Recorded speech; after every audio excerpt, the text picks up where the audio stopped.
بسم اللہ الرحمن الرحیم۔ السلام علیکم ورحمۃ اللہ وبرکاتہ۔ نحمدہ ونصلی ونسلم علی حبیبہ الکریم، اما بعد فاعوذ باللہ من الشیطان الرجیم، بسم اللہ الرحمن الرحیم۔ قل للمؤمنین یغضوا من ابصارہم ویحفظوا فروجہم، صدق اللہ المولانا العظیم۔ وبلغنا رسولہ النبی الکریم ونحن علی ذلک لمن الشاہدین والشاکرین والحامدین والحمد للہ رب العالمین۔ ان اللہ وملائکتہ یصلون علی النبی یا ایھا الذین آمنوا صلوا علیہ وسلموا تسلیما۔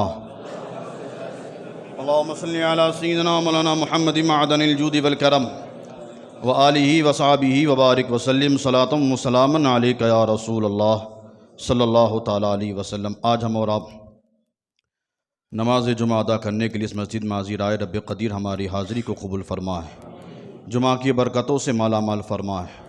ہم جو بھی عبادت کر اللہ اپنے حبیب صلی اللہ تعالیٰ علیہ وسلم کے صدقے میں ہماری عبادتوں کو قبول فرمائے۔ جمعہ کے صدقے میں پروردگار عالم ہم تمام مسلمان کی جان، مال، عزت، آبرو، دکان مکان کی حفاظت فرمائے۔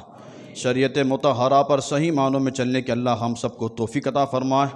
مرتے دم تک اللہ تعالیٰ اپنے حبیب کے صدقے میں ہم تمام مسلمان کو مسلک اعلیٰ حضرت پر استقامت عطا فرمائے۔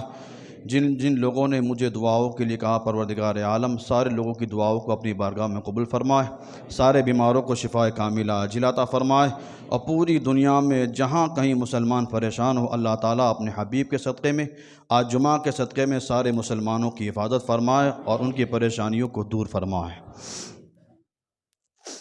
پچھلے جمعہ میں نے بد نگاہی کے اثرات پر کچھ باتیں آپ حضرات کے سامنے رکھی تھیں۔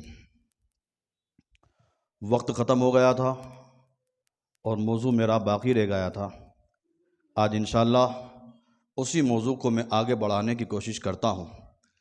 سب سے پہلے اللہ کی بارگاہ میں دعا کروں گا کہ اللہ تعالیٰ میری زبان پر کلمۃ الحق جاری فرمائے۔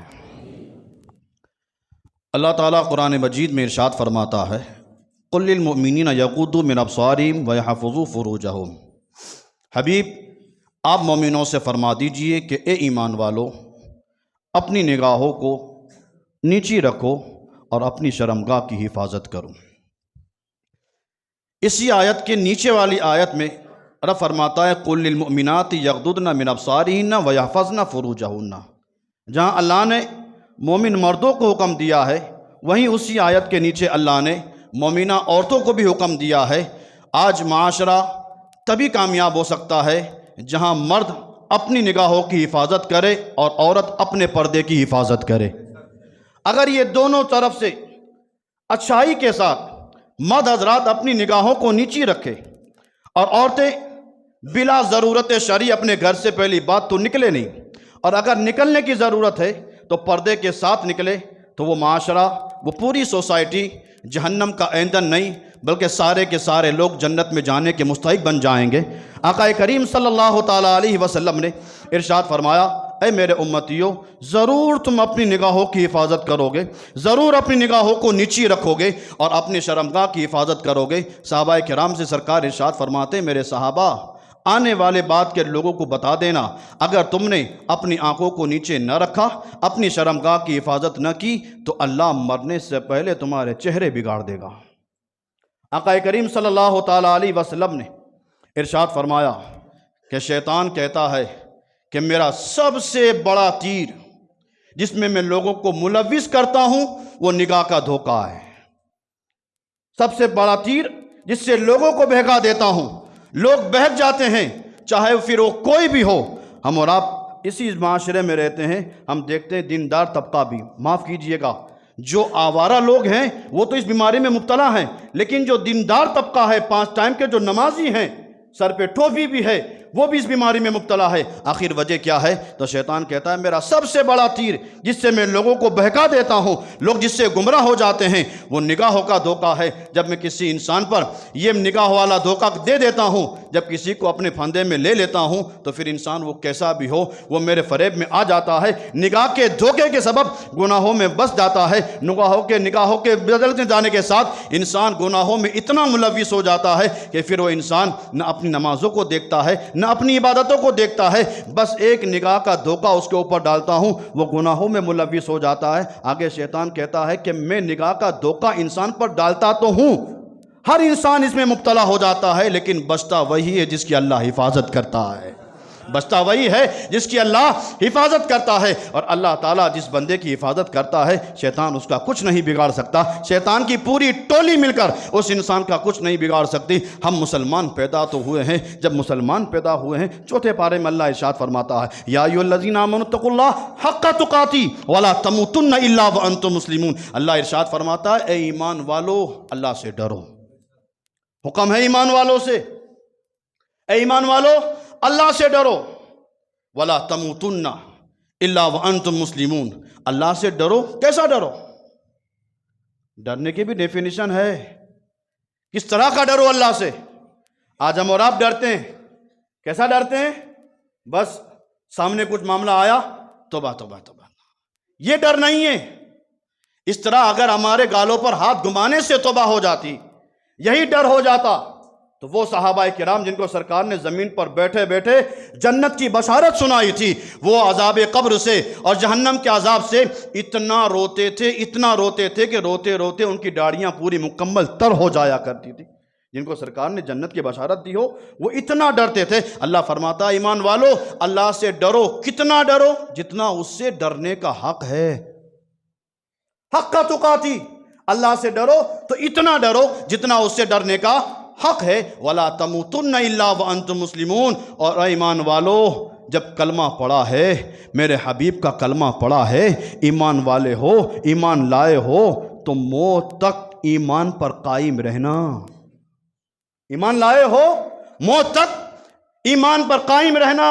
کہیں ایسا نہ ہو کہ پہلے تو تم مسلمان تھے، مرتے دم کلمہ نصیب نہ ہو۔ آج ہم اور آپ دعا تو کرتے ہیں یا اللہ مجھے ایمان پر خاتمہ دینا، یا اللہ ایمان پر خاتمہ دینا، دعا بہت اچھی چیز ہے، دعا کرنی چاہیے، لیکن آگے سنو، یہی ایک نظر کا دھوکہ ہے کہ انسان جب اس بیماری میں مبتلا ہو جاتا ہے، بد نظری میں مبتلا ہو جاتا ہے، بد نگاہی میں مبتلا ہو جاتا ہے، مرتے دم کلمہ بھی نصیب نہیں ہوتا۔ ہم نے بد نگاہی کو معمولی بات سمجھا ہے، کسی بھی لڑکی کی طرف نگاہ اٹھا کر دیکھ لیں گے اور اپنی خواہشات کو پورا کر لیں گے، اور اس بات کو ہم نے بالکل معمولی سمجھا ہے کہ ہاں بد نظری ہم کر لیں گے، توبہ بھی کر لیں گے، اللہ معاف کر دے گا، اللہ غفور و رحیم ہے۔ یاد رکھنا لوگو، اگر اللہ غفور و رحیم ہے تو اللہ جبار بھی ہے اور قہار بھی ہے۔ اللہ اگر بندوں سے محبت کرتا ہے، اگر اللہ بندوں کی خطاؤں کو معاف کرتا ہے، تو یاد رکھنا وہی اللہ ہے جس نے 30ویں پارے میں ارشاد فرمایا اِنَّ بَطْشَ رَبِّكَ لَشَدِيدٌ، اے بندے جان لے تیرے رب کی پکڑ بہت سخت ہے۔ جب وہ پکڑتا ہے دنیا کی کوئی طاقت چھڑا نہیں سکتی۔ وہ اللہ غفور و رحیم بھی ہے، جبار و قہار بھی ہے۔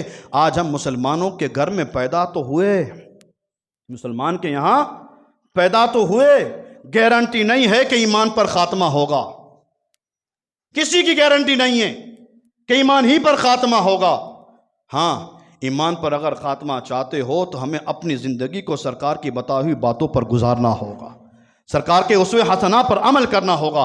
یہ بد نگاہی جس کو ہم معمولی بات سمجھتے ہیں، شیطان ایک تیر چلاتا ہے بد نگاہی کا، اور انسان اس میں مبتلا ہو جاتا ہے، اور جب انسان اس میں مبتلا ہو جاتا ہے، جانتے ہیں کتنا بڑا گناہ اس کے انسان کے ساتھ ہوتا ہے۔ گناہ تو ہوتا ہے، گناہ کے سبب اللہ تبارک و تعالیٰ بندے سے ناراض ہوتا ہے، اور یاد رکھنا جس بندے سے اللہ ناراض ہو جاتا ہے مرتے دم کلمہ نصیب نہیں ہوتا۔ ایک بزرگ ہیں، فرماتے ہیں میں حرم مکہ میں پہنچا، خانہ کعبہ میں پہنچا، خانہ کعبہ کا طواف کر رہا ہوں، اور کتنی بڑی جگہ ہے۔ انسان وہاں جانے کے بعد دعا کرتا ہے مالک جب ایک مرتبہ تیرا در دکھایا ہے تو ہمیں بار بار یہاں کی حاضری نصیب فرما۔ انسان وہاں جانے کی تمنا کرتا ہے، وہ بزرگ کہتے ہیں میں حرم مکہ میں خانہ کعبہ میں پہنچا، کیا دیکھتا ہوں، میرے آگے آگے ایک انسان ہے، میں بھی طواف کر رہا ہوں، وہ بھی طواف کر رہا ہے، اور حرم مکہ وہ عظیم جگہ ہے کہ وہاں جو دعا کی جائے اللہ قبول فرماتا ہے، وہاں جو دعا کی جائے اللہ اسے قبول فرماتا ہے۔ وہ بزرگ کہتے ہیں جیسے حرم مکہ میں خانہ کعبہ کا میں طواف کر رہا تھا، کیا دیکھتا ہوں، میرے آگے آگے ایک انسان طواف کر رہا ہے، اور طواف کرنے والا انسان ہر چکر پر ایک ہی دعا کرتا ہے، اللہ مرتے دم مجھے کلمہ نصیب کر رہا، اے اللہ مجھے مرتے دم کلمہ نصیب فرما، اے اللہ مرتے دم مجھے کلمہ نصیب فرما، بس سارے چکر کاٹتے جاتا ہے اور یہی دعا کرتے جاتا ہے۔ وہ بزرگ اسی نوجوان کے قریب آئے اور آ کر اس کا ہاتھ پکڑا، اور ہاتھ پکڑنے کے بعد کہا، اے نوجوان یہ تو بتا، اتنی عظیم جگہ ہے، اتنی بڑی جگہ ہے، یہاں جو دعا کی جائے اللہ اسے قبول کرتا ہے، تو ہر چکر پر ایک ہی دعا مانگتا ہے، مرتے دم کلمہ نصیب ہو جائے یہی دعا مانگتا ہے، اور کچھ کیوں نہیں مانگتا؟ یہاں اور بھی دعا مانگ، صرف یہی دعا مانگتا ہے، آخر وجہ کیا ہے؟ وہ نوجوان کی آنکھوں میں آنسو آ گئے، کہا حضور مت پوچھیے، میں جو دعا کرتا ہوں مجھے دعا کرنے دیجیے، مت پوچھیے مجھ سے۔ بزرگ نے کہا نہیں، میں نے ہر چکر پر یہی دعا کرتے تجھے دیکھا ہے، ہر بار میں نے یہی سنا ہے، اب مجھے راز تو بتا آخر بات کیا ہے، تو ہر چکر پر ایک ہی دعا مانگ رہا ہے، آخر وجہ کیا ہے؟ وہ انسان روتے روتے اسی بزرگ کے سامنے کہتا ہے، حضور دراصل خانہ کعبہ کے ہر چکر پر میں ایک ہی دعا مانگتا ہوں، اللہ مرتے دم مجھے کلمہ نصیب فرما، میرا ایمان پر خاتمہ ہو، یہی دعا مانگتا ہوں۔ آخر اس کی وجہ یہ ہے کہ مجھ سے پہلے میرے دو سگے بھائی تھے، میرے دو سگے بھائی تھے، اور دونوں سگے بھائی کی نشانی کیا تھی، ان کی شانیاں کیا تھی؟ میرا ایک بھائی 30 سال تک حرم مکہ میں 5 ٹائم اذان دیتا تھا، میرا ایک بھائی 30 سال تک حرم مکہ میں 5 ٹائم کی اذان دیتا تھا، اور میرا دوسرا بھائی 40 سال تک 5 ٹائم کی حرم مکہ میں اذان دیتا تھا۔ دونوں بھائی کون تھے؟ حرم مکہ کے مؤذن، دونوں حرم مکہ میں خانہ کعبہ میں 5 ٹائم اذان، کتنے دن؟ 1-2 دن نہیں، ایک بھائی 30 سال، دوسرا بھائی 40 سال۔ اور اسی نوجوان نے بزرگ سے کہا، حضور یہ میرے دونوں بھائی حرم مکہ میں اتنے سالوں سے اذان دیتے تھے بلا معاوضہ، کوئی اجرت پر نہیں، فری میں، اللہ کی رضا حاصل کرنے کے لیے۔ ایک بھائی نے 30 سال، دوسرے نے 40 سال 5 ٹائم اذان دی، اور میرے دونوں بھائی کی شان یہ تھی کہ اذان دینے کے بعد جب تکبیر دیتے تھے تو تکبیر دینے کے بعد امام کے ساتھ تکبیر تحریمہ کرتے تھے، یعنی میرے دونوں بھائی کی اتنے سالوں میں تکبیر تحریمہ بھی نہیں چھوٹی،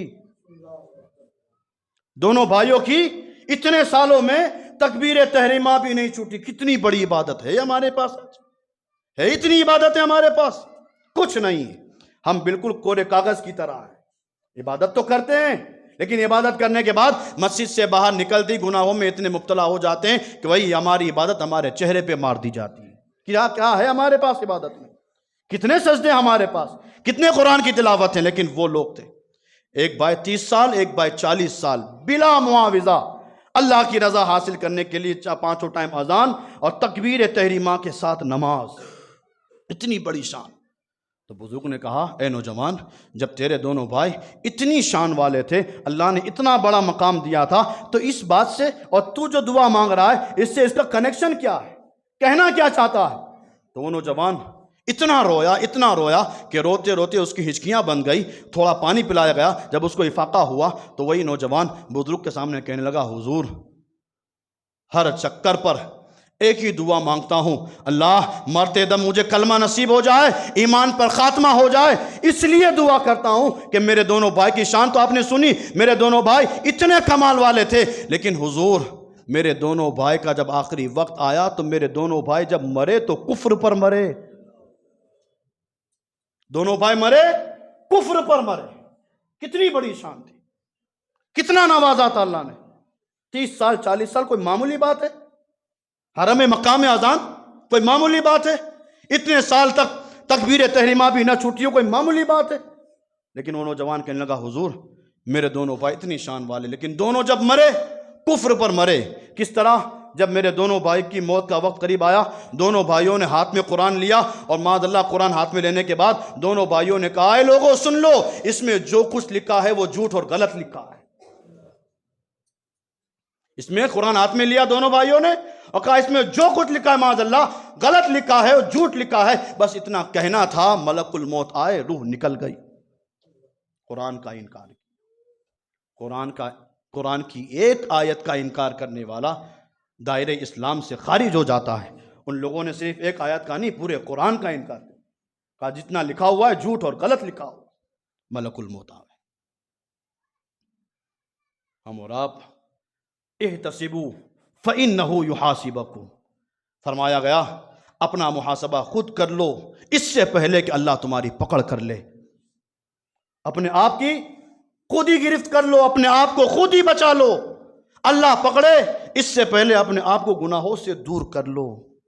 آج ہم بد نگاہی میں مبتلا ہو جاتے ہیں اور آوارہ گندی میں گھومتے رہتے ہیں اور پھر سوچتے ہیں کہ آج خوشی کا دن ہے، بعد میں توبہ کر لیں گے۔ یہ دونوں اتنی بڑی عبادت، یہاں قرآن کا انکار کیا، یہاں ملک الموت آئے، روح نکل گئی، توبہ کرنے کی توفیق ملی۔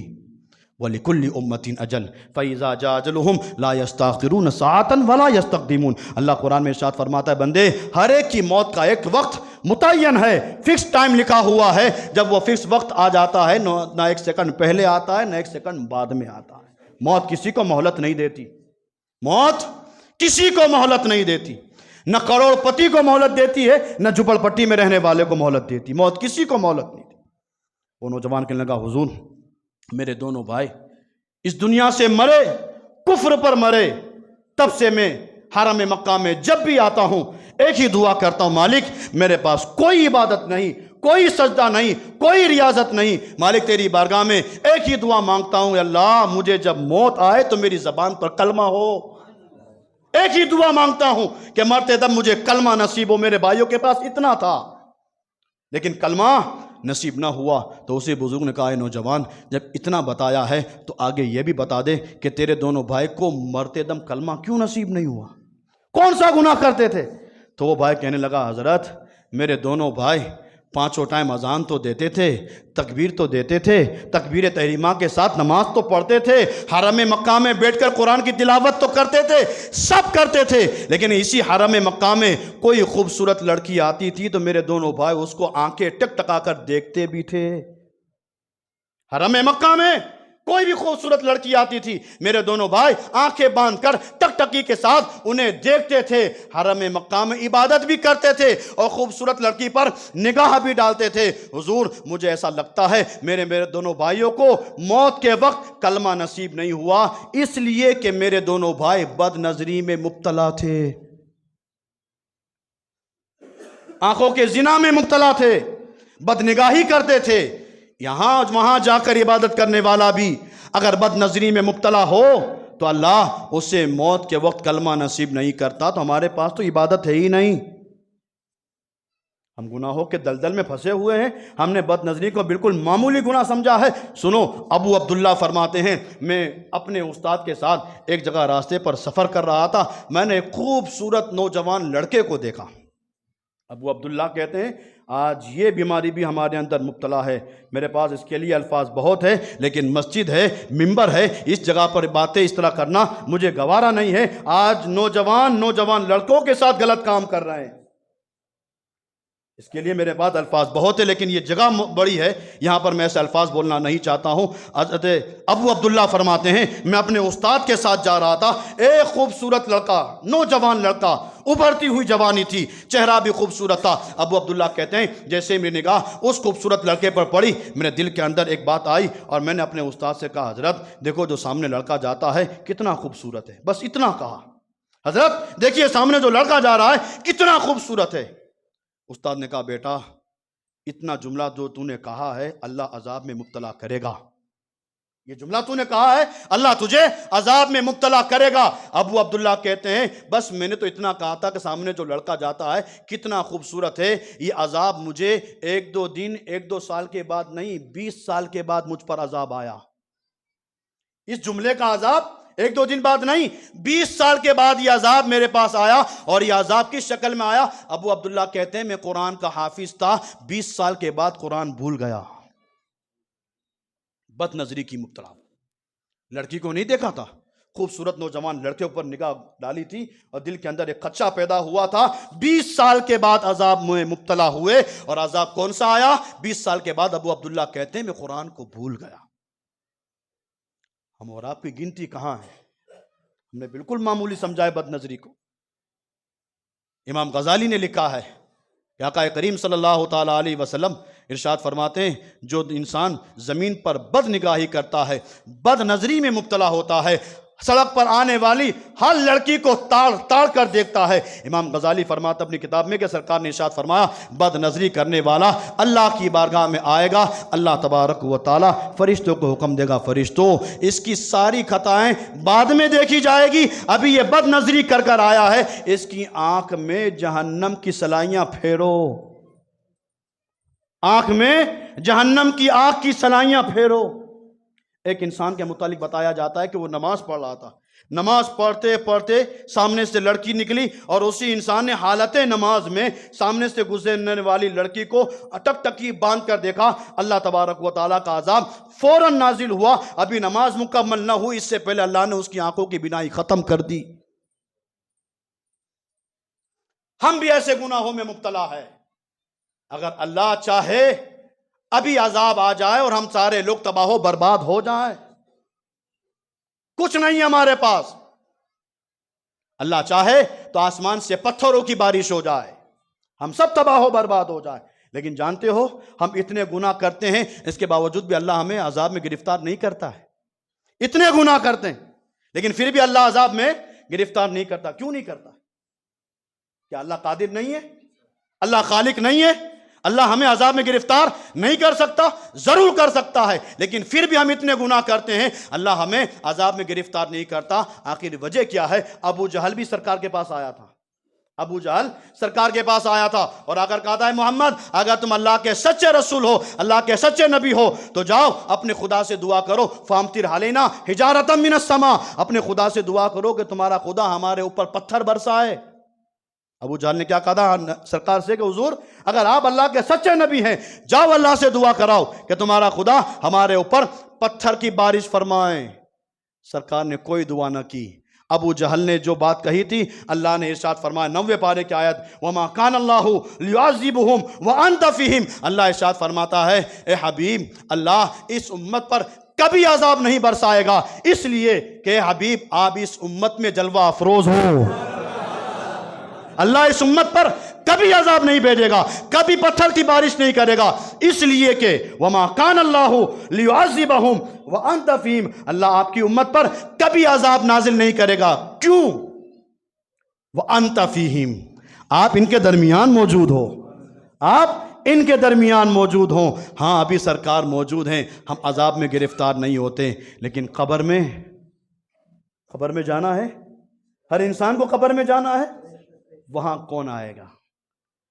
وہاں ہماری جو پکڑ ہوگی ہمیں کون بچائے گا؟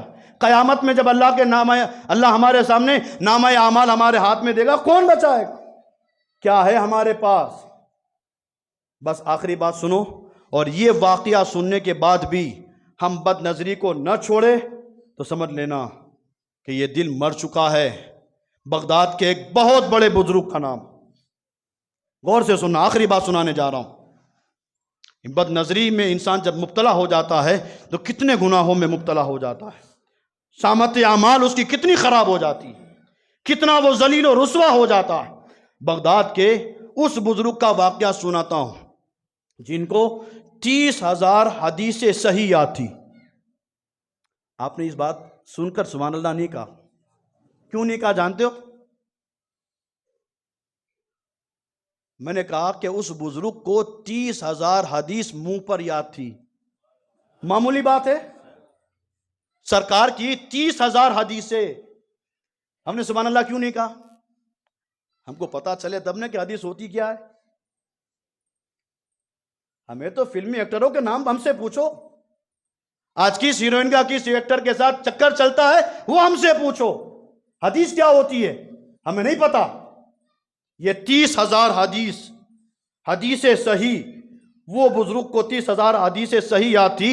اور دوسری ان کے اندر خاصیت یہ تھی کہ قرآن آج جو ہم پڑھتے ہیں ایک طریقے سے قرأت سبع، 7 قرأتوں سے قرآن پڑھا جاتا ہے، وہ بھی ہمیں پتہ نہیں ہوگا لیکن سن لیجئے، 7 قرأتوں سے قرآن پڑھا جاتا ہے، اور کچھ علماء کے نزدیک 10 قرأتوں سے قرآن پڑھا جاتا ہے۔ وہ بزرگ اتنے کمال والے تھے کہ 30,000 حدیث تو یاد تھی، 10 قرأتوں سے پورے قرآن کو پڑھنا بھی جانتے تھے۔ حج کے لیے نکلے اپنے ساتھیوں کے ساتھ، وہ بزرگ نام کیا ہے؟ ابو عبداللہ اندلوسی، اس بزرگ کا نام ہے ابو عبداللہ اندلوسی، بہت بڑے بزرگ تھے، اتنا بڑا کمال، اپنے دوستوں کے ساتھ حج کے لیے نکلے۔ اچھا، ان کے دوست کون تھے؟ ابو عبداللہ اندلوسی کے دوست کون تھے؟ سید الطائفہ حضرت جنید بغدادی۔ ہمارے شجرے میں جن کا نام آتا ہے حضرت ابو بکر شبلی، یہ دوست تھے حضرت ابو عبداللہ اندلوسی کے۔ بتاؤ، جب حضرت جنید بغدادی جن کے دوست ہوں، حضرت ابو بکر شبلی جن کے دوست ہوں، تو وہ بزرگ حضرت ابو عبداللہ اندلوسی، اللہ نے کتنا کمال دیا ہوگا، اتنی بڑی شان۔ اب یہ سارے لوگ مل کر حج کے لیے نکلے، حضرت جنید بغدادی بھی ساتھ میں ہے، حضرت ابو بکر شبلی بھی ہیں، حضرت ابو عبداللہ اندلوسی بھی ساتھ میں ہیں، اور بھی بہت سارے بزرگ ہیں، مریدین ساتھ میں، اور سب نے امیر بنایا حضرت ابو عبداللہ اندلوسی کو کہ آپ بہت علم والے ہیں، بڑے تقوی والے ہیں، ریاضت اور عبادت والے ہیں، آپ ہمارے امیر قافلہ ہیں، آپ آگے آگے چلے، ہم آپ کے پیچھے پیچھے چلیں گے۔ یہ سارے لوگ بغداد سے نکلے، حرم مکہ حج کرنے کے لیے آ رہے تھے۔ راستہ جب آگے طے کرتے گئے، رات کا وقت ہوا، سارے لوگ رکے ایک جگہ پر، سب سو گئے۔ حضرت ابو عبداللہ اندلوسی فرماتے ہیں، میں نے سارے لوگوں کو جب سوتے ہوئے دیکھا، میں نے سب کی طرف چکر لگایا تو کیا دیکھتا ہوں، کسی کے پاس پانی موجود نہیں ہے، نہ پینے کے لیے پانی موجود ہے اور نہ ہی وضو کرنے کے لیے پانی موجود ہے۔ حضرت ابو عبداللہ اندلوسی فرماتے ہیں کہ میں امیر قافلہ تھا، میں سب کا امیر تھا، اور پہلے کے لوگ تھے جب امیر بنتے تھے تو اپنے لوگوں کی خدمت بھی کیا کرتے تھے، اپنے ماتحتوں کا خیال بھی رکھتے تھے۔ امیر آج بھی بنتے ہیں، امیر آج بھی بنتے ہیں، لیکن لوگوں پر چڑھائی کرنے کے لیے امیر بنتے ہیں۔ کل تک کا وہ زمانہ تھا کہ جب امیر بنتے تھے قافلے کے پاس پانی نہیں ہوتا تھا۔ حضرت ابو عبداللہ اندلوسی فرماتے ہیں، میں نے پورے قافلے میں دیکھا کہ پانی نہیں ہے، میرے دل میں خیال آیا کہ چلو ان لوگوں نے مجھے اپنا امیر بنایا ہے تو میں خود پانی لے کر آؤں، میں خود پانی لینے جاؤں۔ حضرت ابو عبداللہ اندلوسی فرماتے ہیں، میں پانی لینے کے لیے نکلا، دور گیا میں ایک گرجا گھر نظر آیا، اور گرجا گھر کے سامنے کنواں نظر آیا۔ ابو عبداللہ اندلوسی فرماتے ہیں، اسی کنویں میں جھکا پانی بھرنے کے لیے، تو پانی پر مجھے ایک عکس نظر آیا، ایک تصویر نظر آئی۔ جیسے تصویر نظر آئی، میں نے نگاہ اٹھائی تو کیا دیکھا، اسی گرجا گھر کی دیوار پر، چھت پر ایک خوبصورت لڑکی کھڑی ہے۔ ابو عبداللہ اندلوسی فرماتے ہیں، بس اس لڑکی کو دیکھنا تھا، میری آنکھیں خطا کھا گئی، آنکھیں خطا کھا گئی، دل کے اندر اس لڑکی کی محبت بیٹھ گئی، اور میں نے پانی کے مشکیزے کو وہیں چھوڑا، اور اسی لڑکی کو دیکھتے ہوئے میں نے کہا، اے لڑکی، تو اتنی خوبصورت ہے، میں کوئی عام انسان نہیں ہوں، بغداد کا بہت بڑا عالم ہوں، مجھے اتنی حدیثیں یاد ہیں، سارے لوگ میرے ساتھ ہیں، میں حج کے لیے جانا چاہتا ہوں، لیکن تجھے دیکھا ہوں، تجھے دیکھنے کے بعد تیری محبت میرے دل میں آ گئی ہے۔ اے لڑکی، بتا، کیا تم میرے ساتھ نکاح کرے گی؟ کیا تم میرے ساتھ نکاح کرے گی؟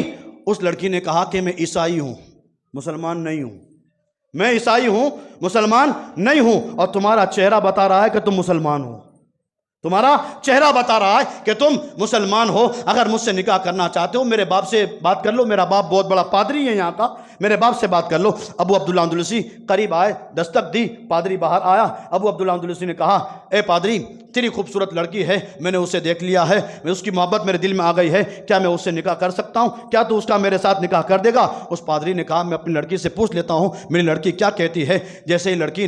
جیسے ہی باپ نے لڑکی سے پوچھا، اے میری بیٹی، بتا، یہ جو انسان آیا ہے، کیا تو اس کے ساتھ نکاح کرے گی؟ سنو، اس لڑکی نے کہا، ابا، یہ جو انسان آیا ہے، اس کے ساتھ میں نکاح تو کر لوں گی، لیکن میری 2 شرطیں ہیں، میری 2 شرطیں۔ باپ نے پوچھا، بتا اے میری بیٹی، تیری 2 شرطیں کیا ہے؟ تو بیٹی کہنے لگی، ابا، اگر یہ انسان میرے ساتھ نکاح کرنا چاہتا ہے، میں عیسائی ہوں، یہ مسلمان ہے، اس سے کہو کہ پہلے مذہب اسلام کو چھوڑے۔ یہ آنکھوں کا وبال، اگر مجھ سے نکاح کرنا چاہتا ہے تو اس سے کہو کہ یہ مذہب اسلام کو چھوڑے، اور دوسری بات، یہ حج کے لیے جاتا ہے، اس کو کہو کہ حج کا جانے کا ارادہ چھوڑ دے، حج پہ جانے کا ارادہ چھوڑ دے اور مذہب اسلام چھوڑ دے۔ ابو عبداللہ اندلوسی نے جب یہ بات سنی آنکھوں کا وبال دیکھنا، ان بطش ربک لشدید، جب تیرا رب پکڑتا ہے دنیا کی کوئی طاقت بچا نہیں سکتی۔ جیسے اس لڑکی نے 2 شرطیں رکھی، باپ نے دونوں شرطیں ابو عبداللہ اندلسی کو بتائی، ابو عبداللہ اندلسی کوئی چیز سوچے بغیر اسی پادری کے سامنے کہا ہاں ہاں میں نے مذہب اسلام کو چھوڑ دیا۔ کوئی معمولی آدمی تھا ابو عبداللہ اندلسی، کوئی معمولی تھا، 30,000 احادیث یاد تھی، 10 قرأتوں سے قرآن پڑھنا جانتا تھا، اور اتنی بڑی شان تھی کہ جنید بغدادی ان کے ساتھ رہتے تھے، ابو بکر شبلی ان کے ساتھ رہتے تھے، لیکن جب اللہ پکڑ فرماتا ہے، اللہ جب دین لیتا ہے عقل چھین لیتا ہے۔ اس نے بغیر کوئی سوچے کہ ہاں میں نے مذہب اسلام کو چھوڑ دیا اور حد پر بھی نہیں جاتا ہوں۔ ابھی وہ ان کے ساتھی جنید بغدادی ابو بکر شبلی اپنی نیند سے اٹھے، اس سے پہلے ابو عبداللہ اندلسی کافر بن چکے تھے۔ صبح کا وقت ہوا، ابو عبداللہ اندلسی تو وہی گرجا گھر کے پاس اس لڑکی کے پیچھے اس کی محبت میں گرفتار تھے۔ جنید بغدادی اٹھے، ابو بکر شبلی اٹھے، سارے ساتھی اٹھے۔ اٹھنے کے بعد جب اپنے امیر قافلہ کو ڈھونڈا، نہیں ملے، ڈھونڈتے ڈھونڈتے حضرت جنید بغدادی اسی گرجا گھر کے پاس آئے، اور گرجا گھر کے آنے کے بعد کیا دیکھا؟ اللہ اکبر، کہ وہی حضرت عبداللہ اندلسی جو اب اس سے پہلے اتنی بڑی شان والے تھے۔ جنید بغدادی دیکھتے ہیں کہ وہی ابو عبداللہ اندلسی گرجا گھر کے پاس کھڑے ہیں، ساتھ میں لڑکی کھڑی ہے، اور جس عصا سے حضرت ابو عبداللہ اندلسی خطبہ دیتے تھے، آج اسی عصا سے ابو عبداللہ اندلسی جانوروں کو چرا رہے ہیں۔ اللہ جب پکڑتا ہے دنیا کی کوئی طاقت بچا نہیں سکتی۔ سوچئے صاحبو، ہمارے پاس کچھ نہیں ہے۔ جنید بغدادی قریب آئے اور ابو عبداللہ اندلسی کے ساتھ منت و سماجت کرنے لگے، حضور کیا کر رہے ہیں آپ؟ کون سے گناہ میں مبتلا ہو گئے؟ اس عصا کو پکڑ کر آپ سرکار کا خطبہ دیتے تھے منبر پر کھڑے ہو کر، اور اسی عصا سے آپ جانوروں کو چراتے ہیں، خنزیر کو چرا رہے ہیں، اور آپ ایک لڑکی کی محبت میں اتنے گرفتار ہو گئے۔ ابو عبداللہ اندلسی نے جنید بغدادی سے کہا، جنید تمہیں حج کے لیے جانا ہے تو جاؤ، مجھے اب تمہارے حج سے کوئی مطلب نہیں، تمہارے اسلام سے مجھے کوئی مطلب نہیں، میں تو بس اس لڑکی کو پانا چاہتا ہوں۔ ختم ہو گیا، ساری چیزیں ختم۔ حضرت جنید بغدادی، ابو بکر شبلی اور سارے لوگ حج کے لیے گئے، وہاں جا کر رو رو کر دعائیں کرتے رہے۔ دعا کرنے کے بعد حضرت جنید بغدادی جب واپس آئے، بغداد کے اندر کوہرام مچ چکا تھا کہ اتنا بڑا بزرگ بدل گیا، اتنی بڑی شان والا بزرگ یہ خطا میں مبتلا ہو گیا۔ اللہ اکبر، سارے لوگ دعا کرتے رہے، لیکن جب لوگوں نے دعا کی، اللہ تبارک و تعالیٰ نے اس کی دعا کو اپنی بارگاہ میں قبول فرمایا، اور پھر اللہ تبارک و تعالیٰ نے ابو عبداللہ اندلسی کے دل میں اپنا خوف پیدا کیا۔ پھر اللہ نے خوف بھی پیدا کیا، اور خوف پیدا کرنے کے بعد ابو عبداللہ اندلسی کئی مہینے کے بعد اس لڑکی کو چھوڑ کر پھر بغداد آئے اور اللہ کی بارگاہ میں سچی توبہ کی، اور جب پھر سچی توبہ کی تو اللہ تعالیٰ نے پہلے سے زیادہ بڑا مقام عطا کر دیا۔ یہ بعد والی بات بعد میں سننا، پہلے کا منزلہ دیکھ لیں، پہلے کے مرحلے اور پہلے کی چیزیں دیکھ لیں۔ اتنی بڑی شان، لیکن کفر میں مبتلا ہوئے کہ نہیں؟ کس چیز کی بنیاد پر؟ آنکھوں پر۔ اس لڑکی کو جب دیکھا وہیں داماڈول ہو گئے۔ اتنی بڑی شان تھی، لڑکی کے گناہ میں، لڑکی کے دیکھنے کے گناہ میں جب مبتلا ہوئے تو سب کچھ برباد ہوا، اور کفر بھی کر لیا، اسلام بھی چھوڑ دیا۔ وہ تو پھر اللہ کی مرضی، ان اللہ علی کل شیء قدیر، اللہ ہر چیز پر قادر ہے۔ اللہ نے چاہا تو ابو عبداللہ اندلسی کو پھر توبہ کی توفیق دی۔ ضروری نہیں ہے اللہ ہمیں بھی مہلت دے، ضروری نہیں ہے اللہ ہمیں بھی مہلت دے۔ ہاں صاحبو، اگر اس دنیا میں ہم آئے ہیں اور ہم نے نبی کا کلمہ پڑھا ہے تو نبی نے ہمیں جس طرح زندگی گزارنے کا ہمیں حکم دیا ہے اس طرح ہم زندگی گزاریں۔ شیطان سب سے پہلے آنکھوں کے ذریعے حملہ کرتا ہے، اور انسان اس آنکھوں کے گناہوں میں مبتلا ہو جاتا ہے، پھر سارے گناہوں میں مبتلا ہو جاتا ہے۔ اور اگر ہم نے آنکھوں کی حفاظت کر لی، اللہ تبارک و تعالیٰ ان آنکھوں کی حفاظت کے صدقے میں ہمارے گناہوں پر پردے ڈال دے گا، اور اللہ تعالیٰ ہمیں کل قیامت کے دن جنت میں جگہ عطا فرمائے گا۔ اللہ تعالیٰ ہماری حاضری کو قبول فرمائے، اور جو کچھ میں نے کہا اللہ تعالیٰ مجھے اور آپ تمام حضرات کو عمل کرنے کی توفیق عطا فرمائے۔ وآخر دعوانا ان الحمد للہ رب العالمین۔